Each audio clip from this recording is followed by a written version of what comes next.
Right. And my doctor was saying that too, which is why I get so frustrated because, you know, I've been trying to tell people, so many doctors over the years, you know, it's like I said, it's been 21 years and I'm going to be 35 this year.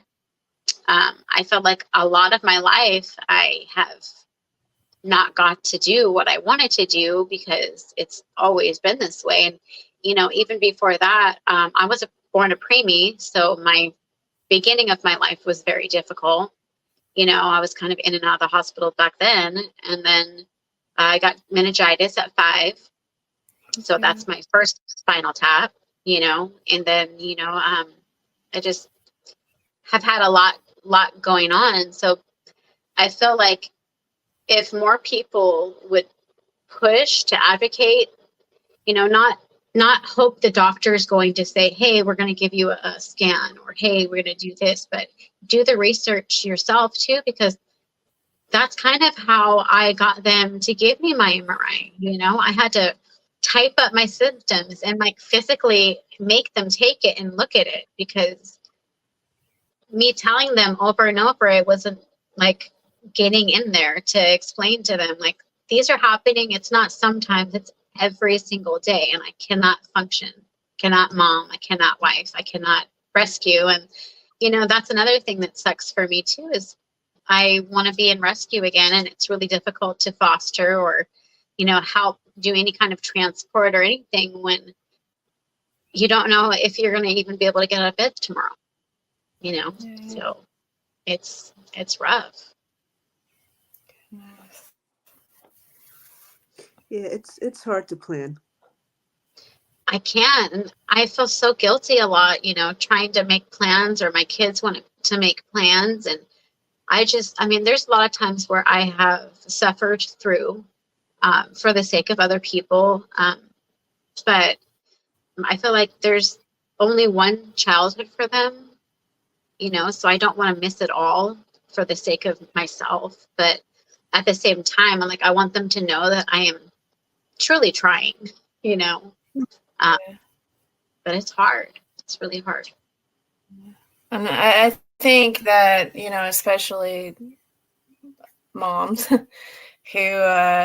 have, you know, what you have, or have some other thing going on, like, you know, we're harder on ourselves than our kids are going to be on us. You know, a lot of times we have to stop and think about that, like, well, I'm trying, you know, I love my kid, I'm showing them that I love them, and I'm present. Just being present a lot of times is the big part of it. And I think that we're harder on ourselves than the kids are. Like, you know, I think you're right. It's just, it's so hard because you have that guilt, you know?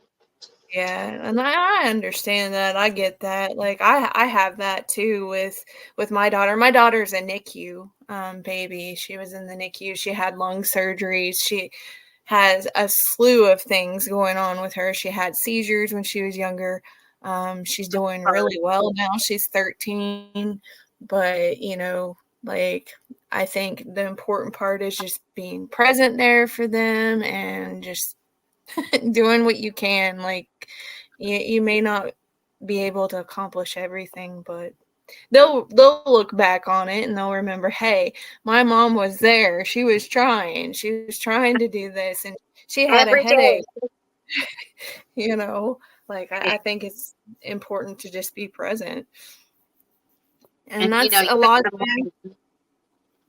a lot of times that's what people don't realize, you know, with these conditions, is like, you know, they judge. They're too judgmental. Like, they are way too judgmental. Oh, look at that person, you know, they're just sitting there and they're not playing with their kid. You know, they don't understand that it breaks our hearts when we can't accomplish everything that we set to accomplish in that day. Like, you know, people just don't get it. And I think that if you don't get it and you don't understand the situation, you shouldn't speak upon it. That's why Madeline's here co-hosting, because I don't understand Chiari malformation I slightly understand it, but I don't understand it, and I'm never going to pretend to understand it or, put myself in your shoes. Right.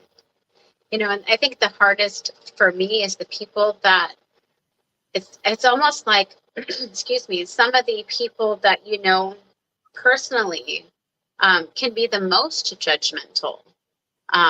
It's not necessarily the strangers that might you might come into contact, with either being a client or at work or something. For me, for example, I felt like my in-laws, I love them. They know I love them, but they don't understand these kind of conditions, and it's very difficult. Yeah. It's funny. I had a friend. Actually, she was my best friend. We're no longer friends now, but she had health conditions and so forth. And we had plans to go out to dinner. And our plans got canceled because her comment was, well, if you're going to have an episode, I don't want to go out to dinner. So it's like, That's terrible. okay, go, forget it then. I've had similar situations, where I had wanted to do something or, made plans with a friend or a family member, and, it comes to that point, and you, like I said, you cannot know how we're going to wake up. So when the day comes, or like I could be okay in the morning and then in the afternoon be terrible. So I felt like there's times people thought that I was being flaky, when in fact I'm at home miserable, and they just can't quite grasp it, It's like, just because we could do one thing one day, it doesn't mean we could do it the next. And sometimes I overdo it that one day I feel good, and then I wish I hadn't, because the next day I end up having a flare, Yeah, but I totally. You're like, I want to get it done right now while I feel okay. Yeah, and that's why I'm so like laid back and relaxed with this show, because I know I have bad days with my kidneys, like, and I know that doesn't no way compare to what you all are going through, but like I've never had kidney pain, but I've had gallbladder pain, and I can imagine it really hurts. it is pretty painful. It wears me out. I'm tired. Sometimes I don't feel like being on camera. I don't feel like, as lovely as you both are, sometimes I don't feel like talking to other people. No, like, I agree. I could so understand that feeling. And that's why I try to be flexible too for you guys. Oh, I appreciate that. For you guys in the audience, like Shannon and Madeline are both awesome, because like I had to cancel this once before, and it ended up working out because we all had things that we had to do during that particular time. So I really appreciate that you all are flexible. I try.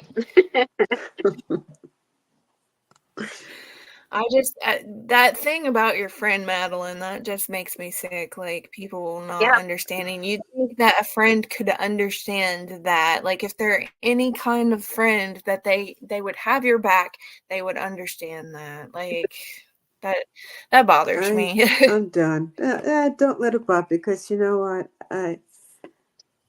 I've lost quite a bit of friends along this journey. Me too. It's an unfortunate thing, but it's almost like, I don't necessarily expect people to be my friend, because I don't want people to think I'm intentionally letting someone down when I would never do something like that, But sometimes people get very, defensive or sensitive about certain things. And they might even tell you, I've actually had, I won't say names, a really super close friend.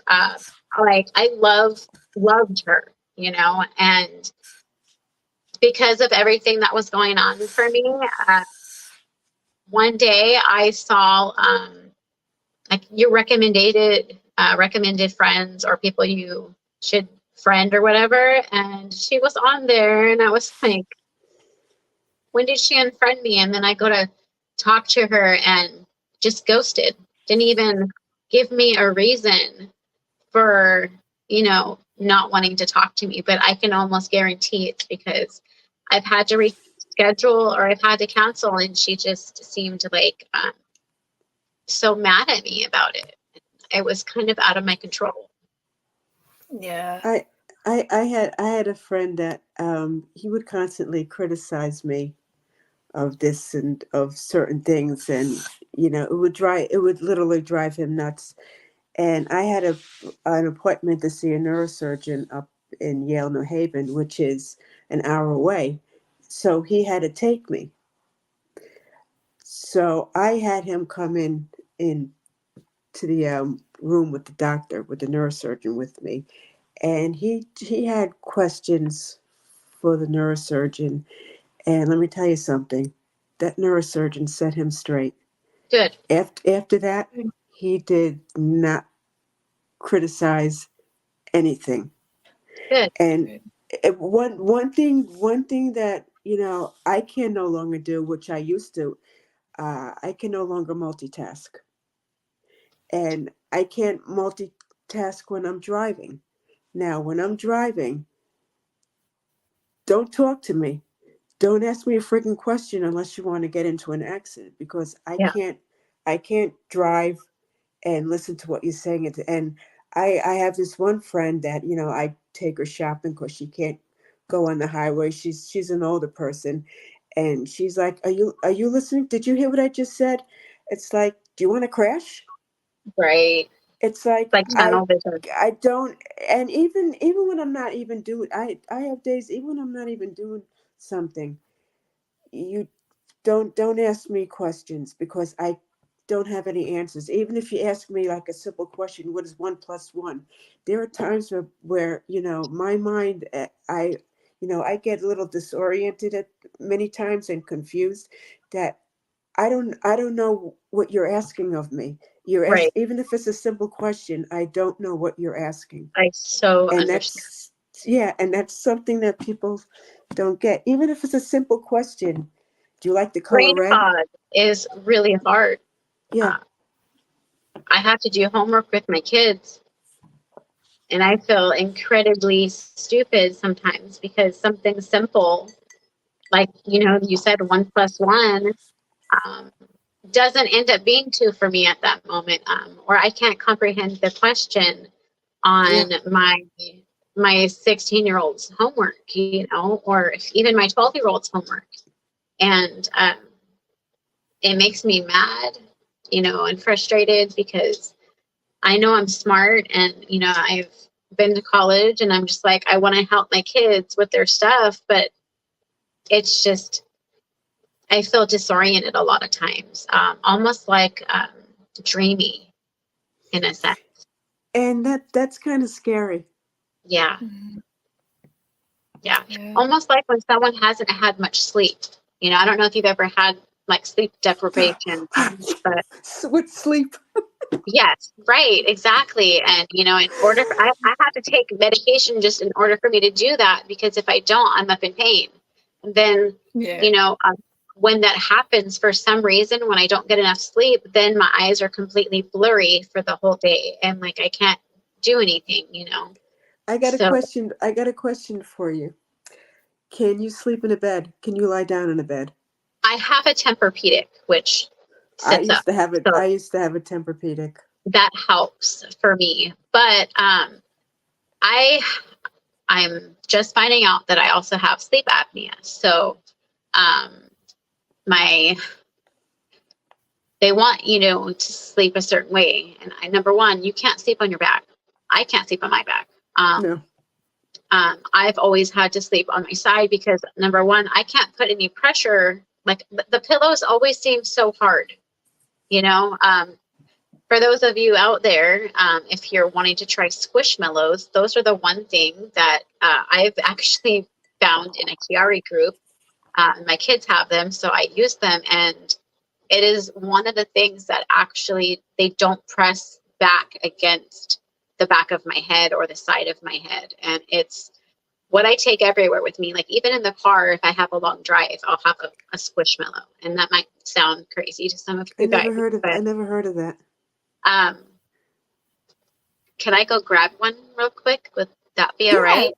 Yeah. I'll be right back. I'll grab one.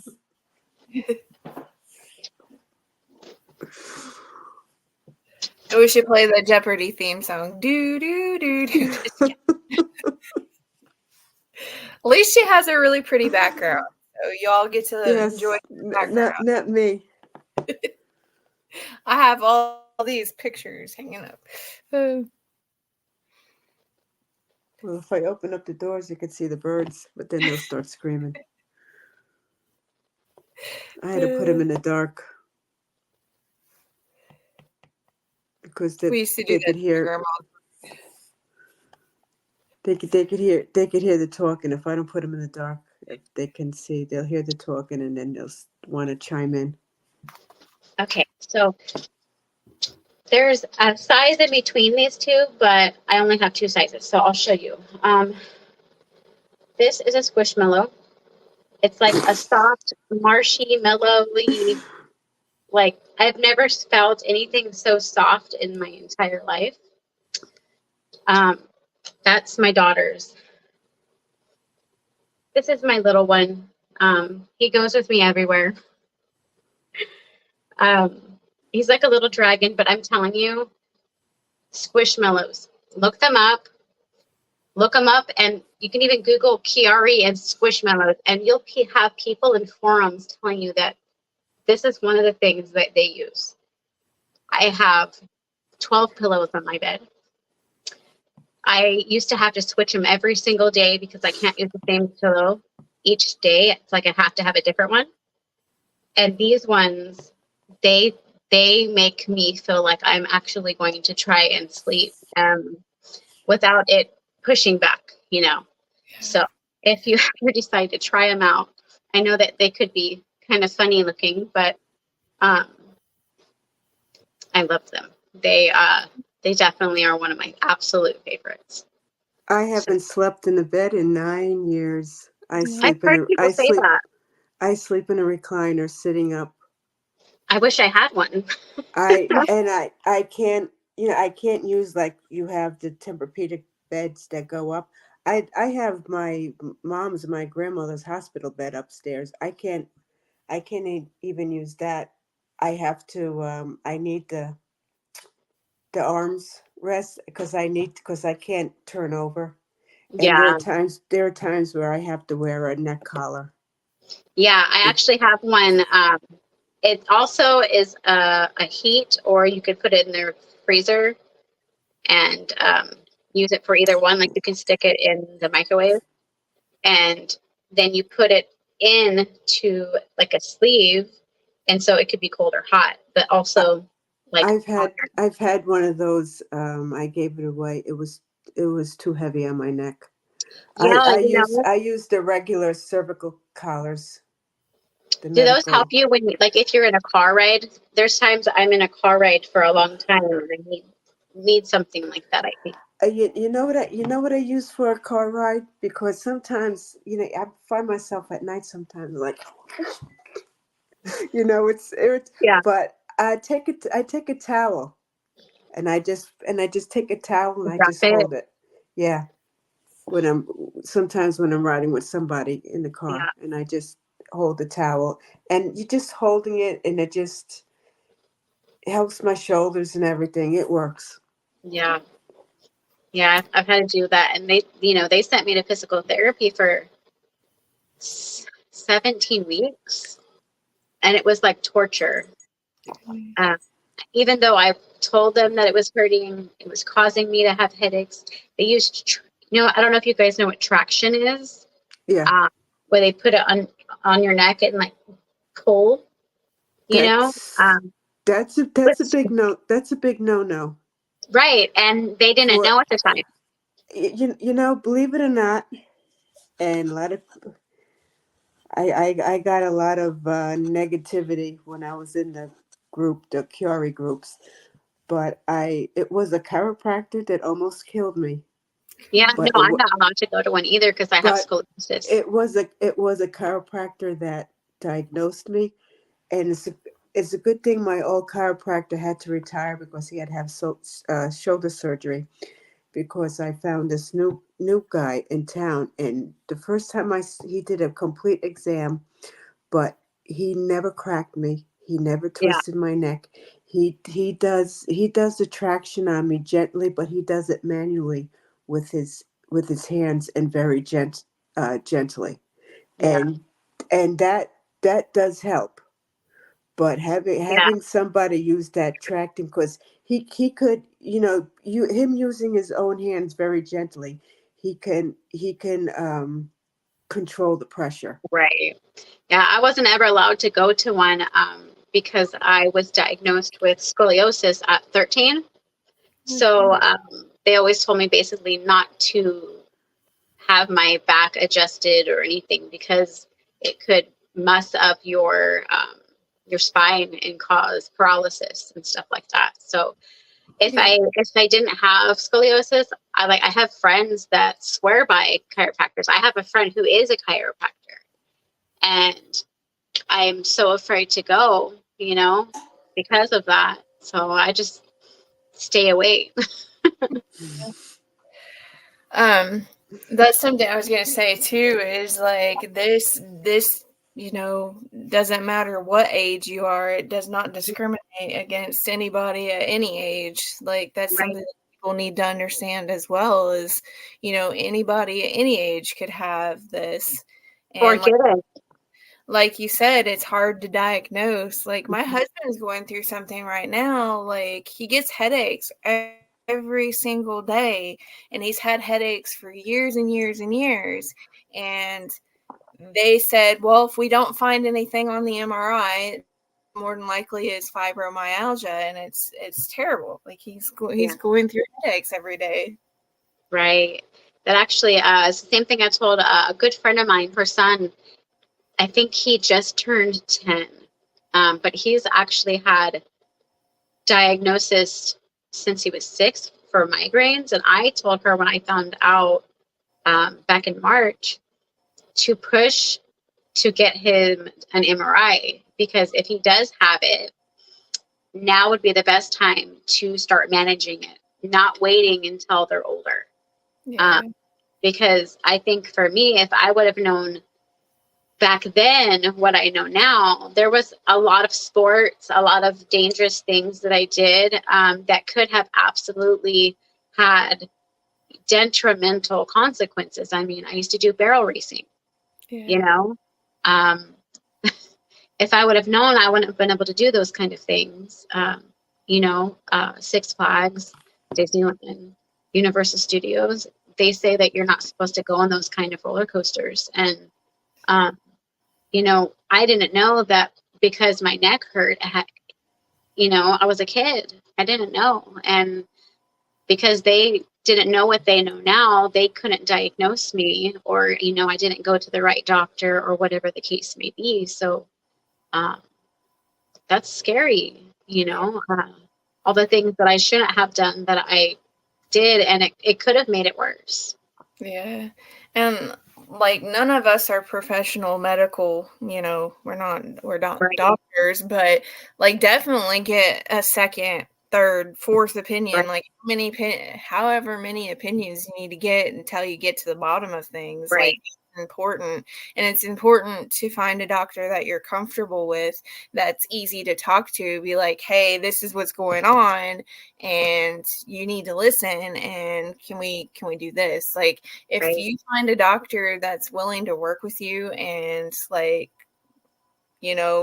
bring themselves down to your level and figure out what's going on, like actually have an honest to goodness conversation, that's what's important. right.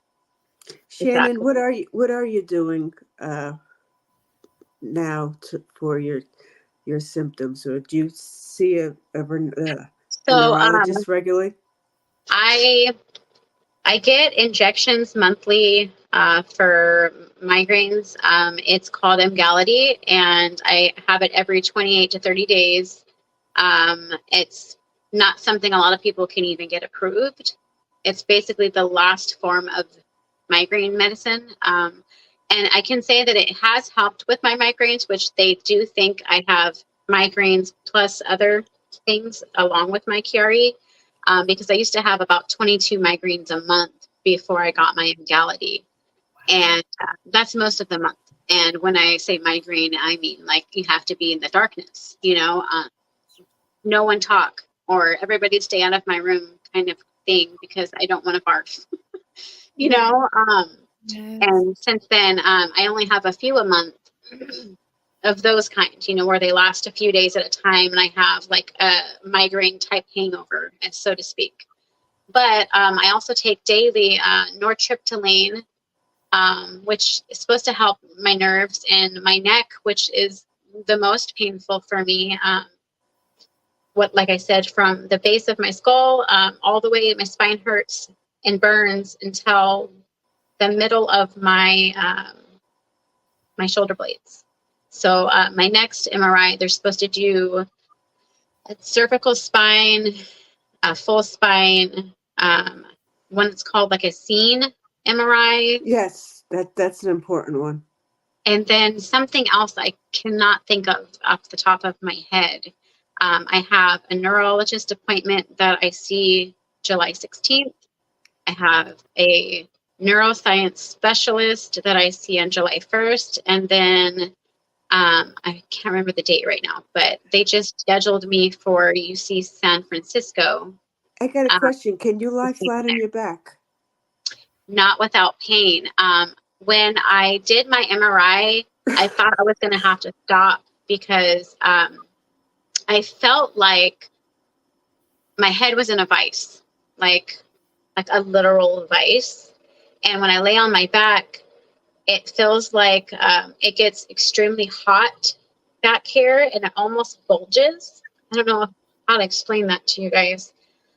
So I have to have ice. They had me sit up slowly, and then they gave me ice, and they had to monitor me for about, I think it was 15 minutes before they wanted me to drive home, because I kept hearing like whooshing in my ears. Yeah.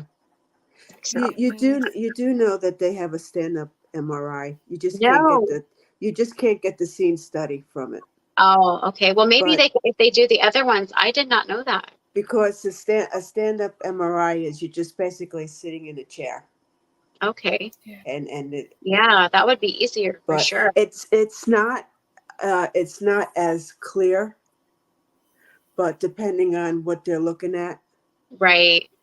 Maybe but you can't get the scene study from that, because that's more like a movie, because they want to get the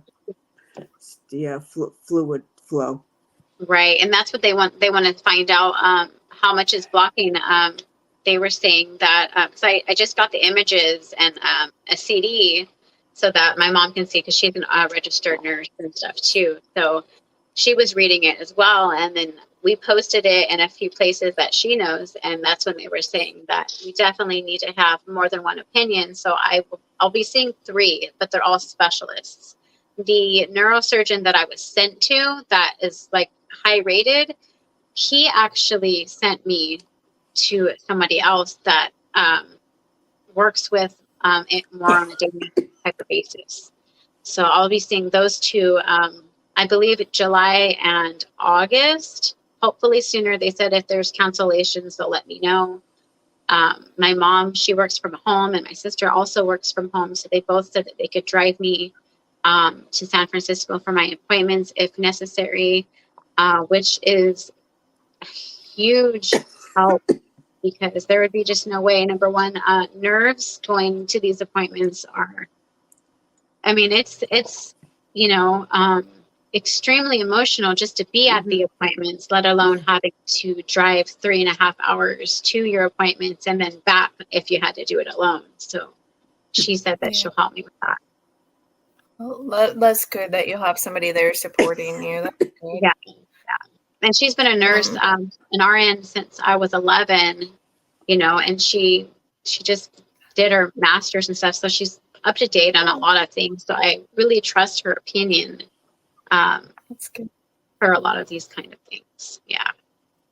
My mother-in-law was a registered nurse for the VA hospital. So like whenever I was going through, my difficult pregnancies and like my daughter having like chylothorax and stuff, like she really helped me to understand that situation. She really helped, keep me calm so I wouldn't Right. lose it. Yeah. So Yeah. to all in the audience, like now you maybe have a little bit more of an understanding of what Chiari malformation is. Like shows like this are extremely important, and I am so incredibly thankful to have Shannon and Madeline again as guests on the show, because maybe they can help you all understand what it means to have Chiari malformation and to kind of put a face to it. Like I said earlier, don't judge somebody because of their appearance, their outer appearance. Like you don't know what's going on behind the scenes. Like you don't know what's going on in their life and how difficult it is for them to do everyday life. And it is important to take control of your health, take charge of your health, and get second, third, fourth opinions if you have to. And I think it's incredible that, the journey that you have both been on. And I just really appreciate you all sharing this. Is there any final questions or thoughts that you would like to share with the audience? Just don't give up. If you have something wrong with you, you know you more than everyone else. And don't take no for an answer.